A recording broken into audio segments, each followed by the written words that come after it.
Welcome. My name is Rachel Hill, Peer Support Program Coordinator, and with me is my co-host, Ali Darnay, Successful Practices and Online Education Resource Coordinator.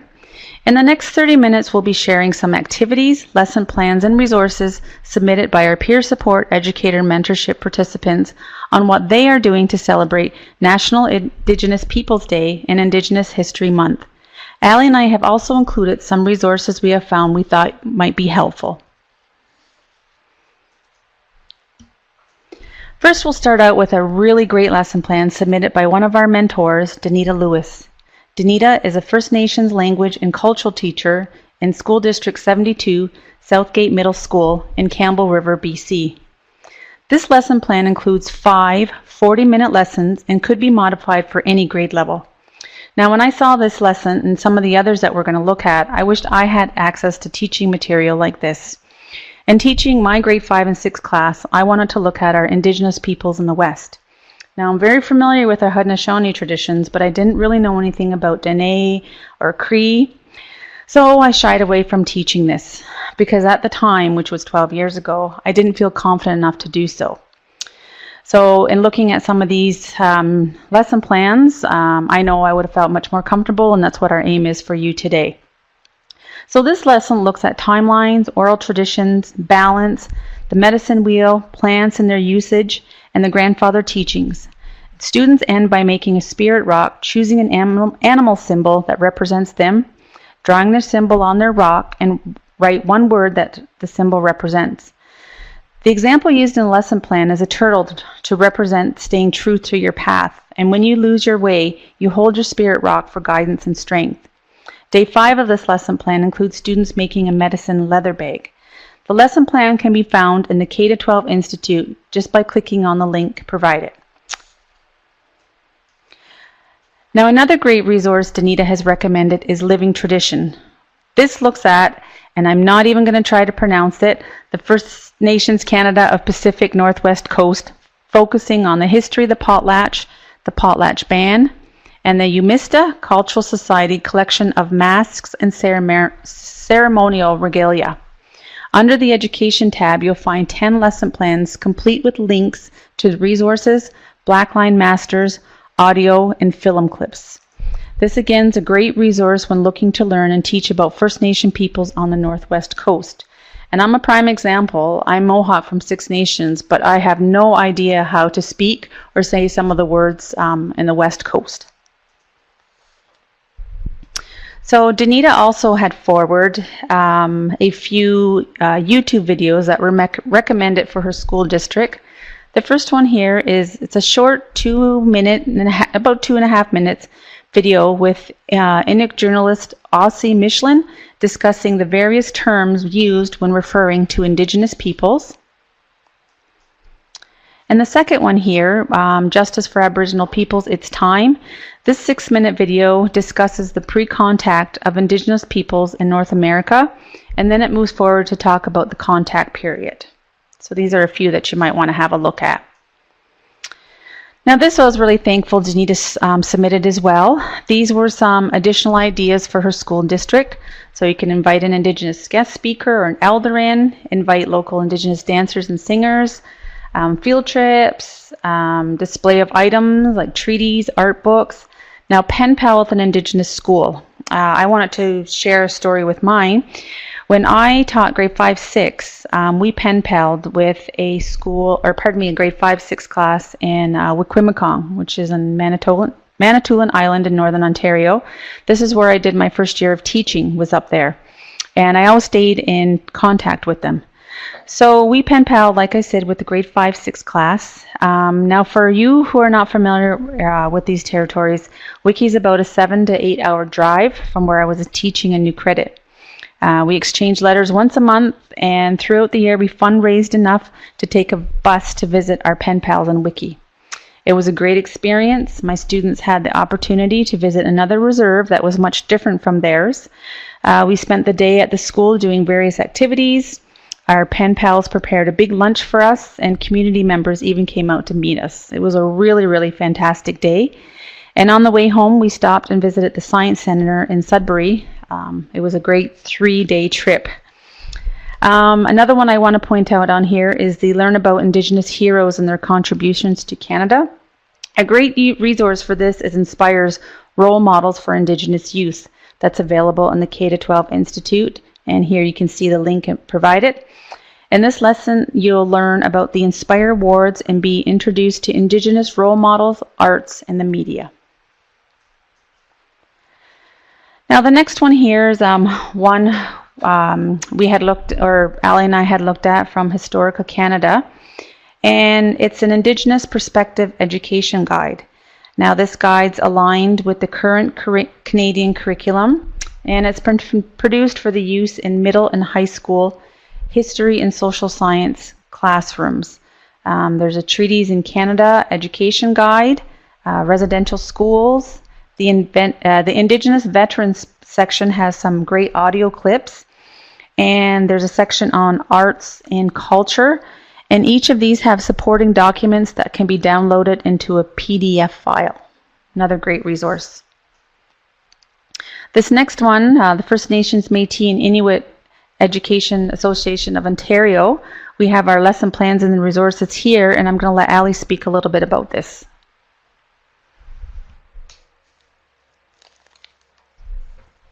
This organization is the provincial subject group for Ontario's Ministry of Education. So the First Nations, Métis, Inuit Education Association of Ontario has created a page of resources and lesson plans that they would recommend. You can visit their website. The hyperlink is there in the presentation for you, and access different sets of resources. They also have a mailing list. I think once a month, maybe they're sending out a newsletter of events and activities that are coming up in First Nations, Métis, Inuit education. In July and August, the province is offering additional qualifications courses. So if you happen to be in Ontario and you're interested in learning more about First Nations, Métis, Inuit education, you can visit their website and see how to apply for the local FNMI workshops taking place this summer. There's also additional qualifications courses for language instructors for Mohawk, Cayuga, and Ojibwe.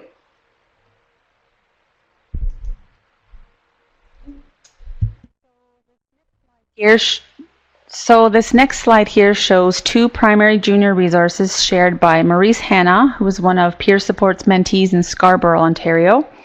And the first book, Dakota Talks About Treaties, it's an 8-page resource about the importance of treaties, particularly in Southern Ontario. And Alex shares his Wampum Belt. A resource also discussed the importance of treaties in Wampum Belts. The Wampum Belt that Alex replicates with LEGO in this book is the Treaty of Niagara Agreement. Both of these resources can be found on goodminds.com. And in talking about Wampum Belts, I wanted to refer you to another great resource that we have in the K-12 Institute called Wampum Belts in the Classroom. In this webinar, the Hiawatha Belt, the two-row belt, the Everlasting Tree Belt, the George Washington Covenant Belt is discussed. And like I said, we have the link right there. You can just click on it and it'll take you to the webinar. Now the 7 Grandfathers Teaching. This has been shared by Peer Support mentee Sandy Click. Sandy is a teacher at Neil M. Ross Catholic School in St. Albert, Alberta.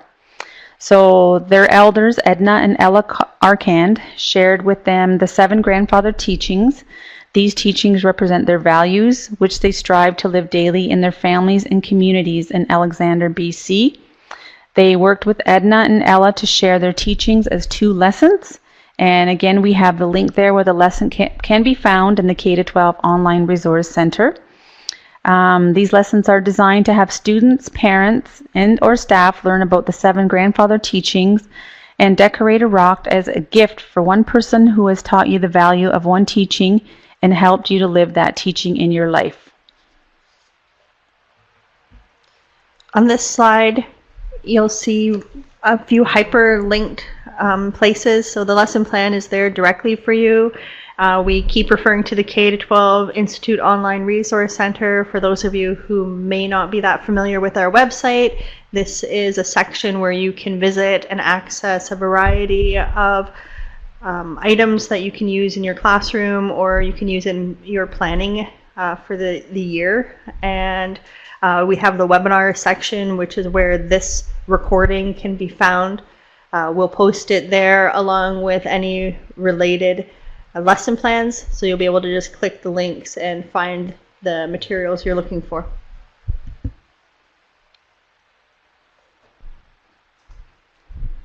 And now we'll go into a fabulous book from Robbie Robertson, Hiawatha and the Peacemaker.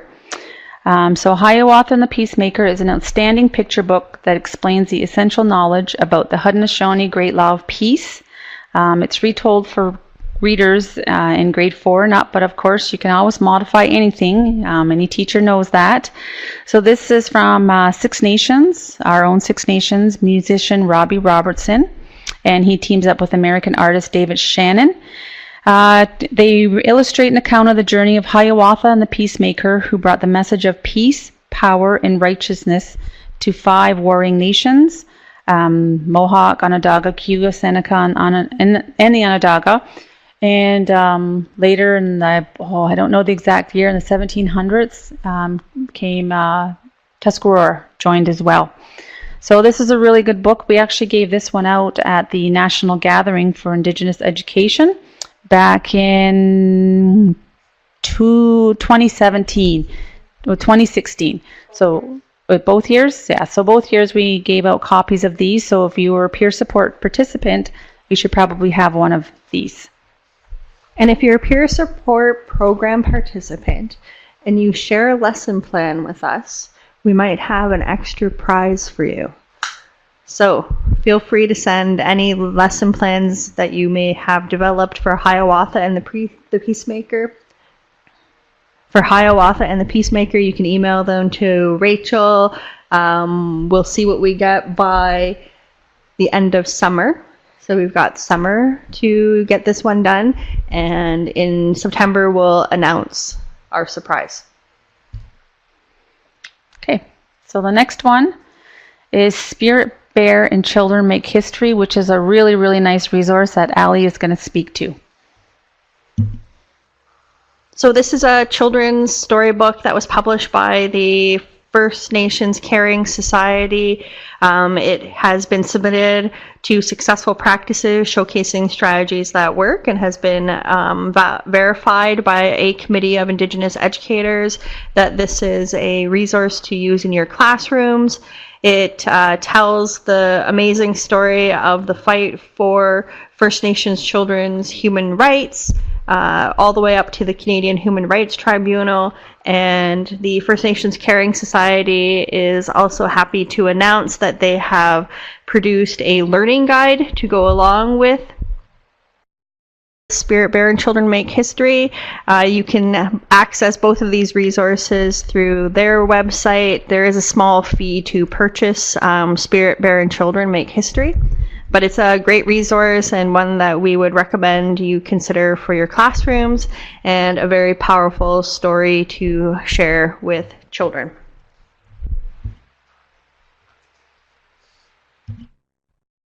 We have another resource. This one is Google Earth Voyager. It's a website and a mapping tool that was produced in partnership with Canadian Geographic and the National Centre for Truth and Reconciliation. It's all about mapping Canada's history of residential schools. Canadian Geographic was the first Canadian organization to launch a story with Google Earth Voyager.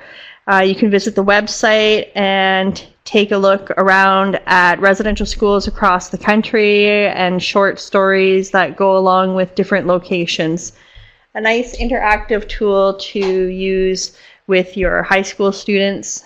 So if anybody's got geography and you're wrapping up for the end of the year, this is something to share, even I would say with grade 7 and 8 students. But you know, go over it yourself and make sure it's suitable for your classroom, and explore this really great interactive tool.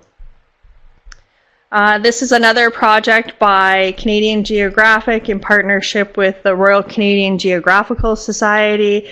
They are launching the Indigenous Peoples Atlas of Canada. It's produced in partnership with the Assembly of First Nations, Inuit, Tapiriit, Kanatama. Most people would say ITK, but I was brave and tried to say the name. The Métis Nation, the National Center for Truth and Reconciliation, as well as Inspire. So we partnered on the giant floor map component of this resource. This particular atlas includes 4 volumes. They share the stories, perspective, voices, and history of Indigenous people of Canada. We're very excited about the launch taking place on June 21st in Ottawa, and we wish them all the best. And if you're interested in any of these resources, you can visit the RCGS. You can purchase the giant floor maps, and there will also be opportunities to sign them out from different organizations if your school or school division isn't in a position to purchase them. So stay posted for that. And in the meantime, before all of these wonderful things are available for us, you can check out the following links and resources that are related to the Atlas project. So they've already shared a map of Indigenous languages in Canada and some of the statistics around Indigenous languages. I encourage everybody to learn a bit of an Indigenous language. There are many of them across the country, and I am a language learner myself, so let's keep up learning our Indigenous languages.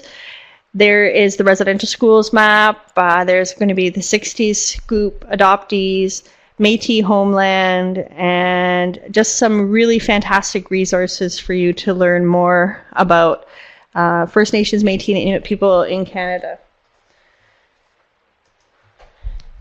And an oldie but a goodie. So this is The Eighth Fire. It's a CBC's documentary series, first aired in 2012. So, you know, it's heading into its 6th anniversary, but this is a really great free resource for learning more about First Nations, Métis, and Inuit people's history. Maybe an opportunity to learn some new information and to unlearn some long-standing myths about First Nations, Métis, and Inuit people. Hosted by Wab Canoe, and 4 episodes available either via the links on the website here, or you can also purchase them from iTunes. There's a fee of $2.99, but you'll save yourself the commercials. When you stream them through the website, you may get a few advertisements in there.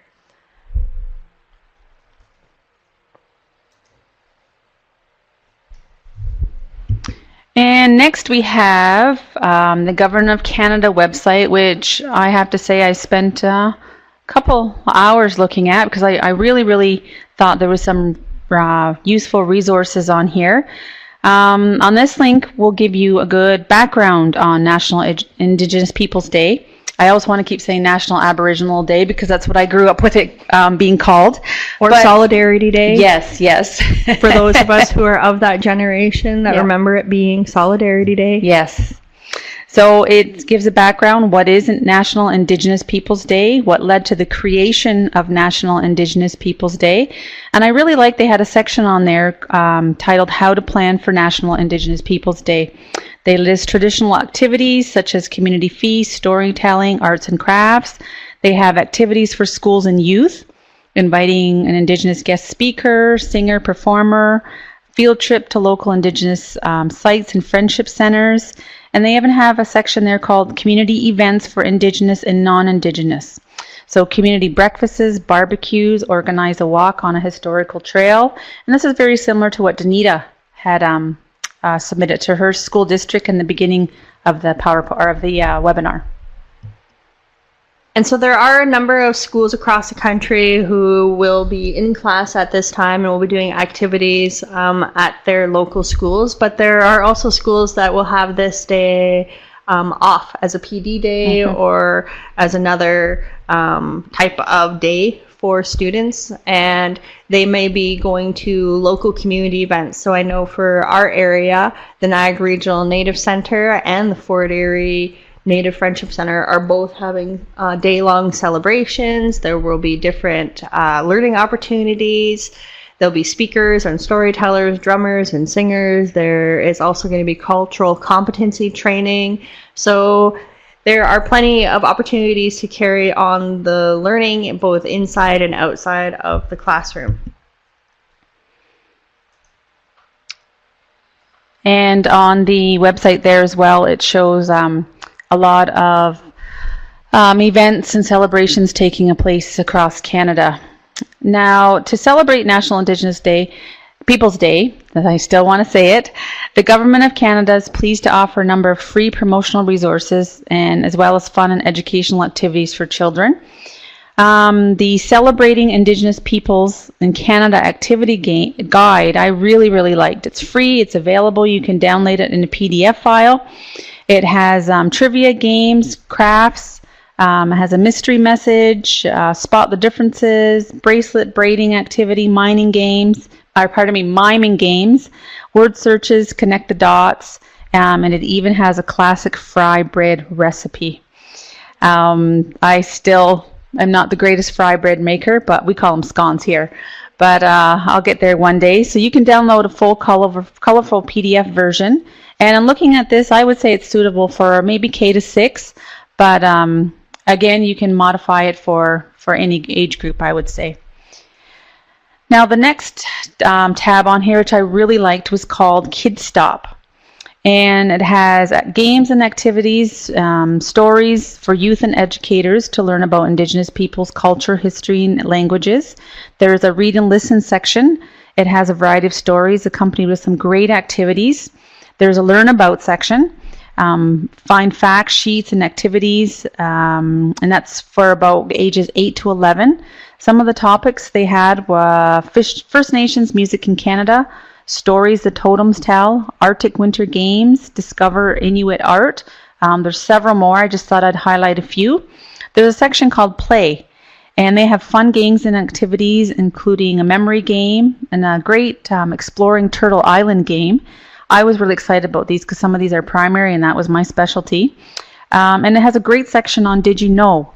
I like this. There's a list of items that were, it lists items, that were invented or first discovered by First Nations and Inuit peoples.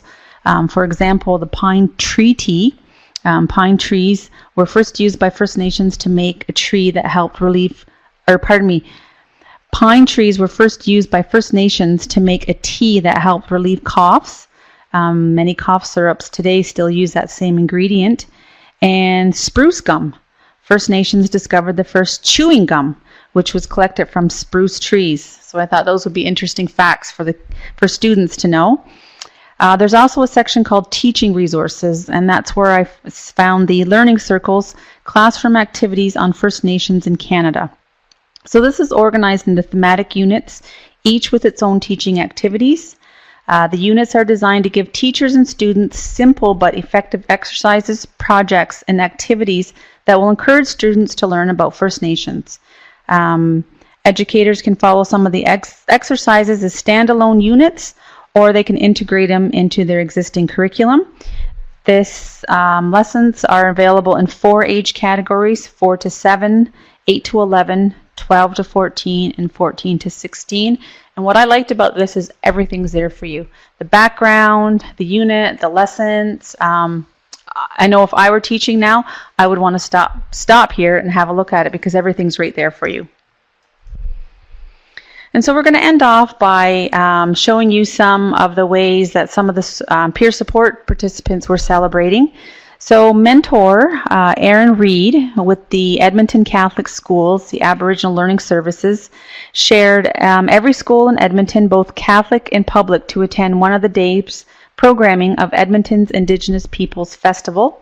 This is a free event. It's a collaborative effort of a planning committee of the Canadian Native Friendship Centre, Edmonton Catholic Schools, and Elders Council, Edmonton Public School Board, and Homeward Trusts with the support of the City of Edmonton. You can experience a powwow from 11:30 till 1. visit displays, take part in interactive activities by community partners from all across the Edmonton region, make bannock over the fire, which is also known as fry bread or scone, depending on what part of Canada you're in, and watch live concerts all afternoon and evening from 2:30 till 8:30 p.m. So it sounds like a really, really interesting day.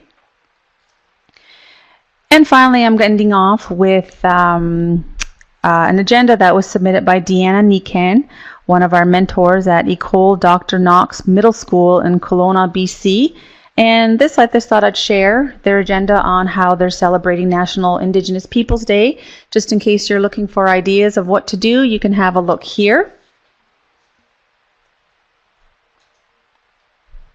Just to give you some ideas of maybe what you could plan for the school next year. Or even now, we're still a few days away. And so this brings us to the end of the webinar. And so Allie and I hope that these activities and resources shared will be helpful in celebrating First Nations, Métis, Inuit peoples. I encourage you not to just limit these activities to June, but to be incorporating them into your school throughout the year, infusing First Nations, Métis, Inuit ways of being and knowledge into your classroom. So for more information on the Peer Support Educator Mentorship Program, or if you want to know more about any of Inspire's programs, you have my contact information and Allie's up there. Please feel free to contact us, and we'll be more than happy to help you. And we thank you for joining us. And you know, I always like to get feedback on the webinars. If you used something in one of the activities or tried something out from this webinar, let me know. We just like to know that we're making a difference out there. Okay, thank you. Miigwech.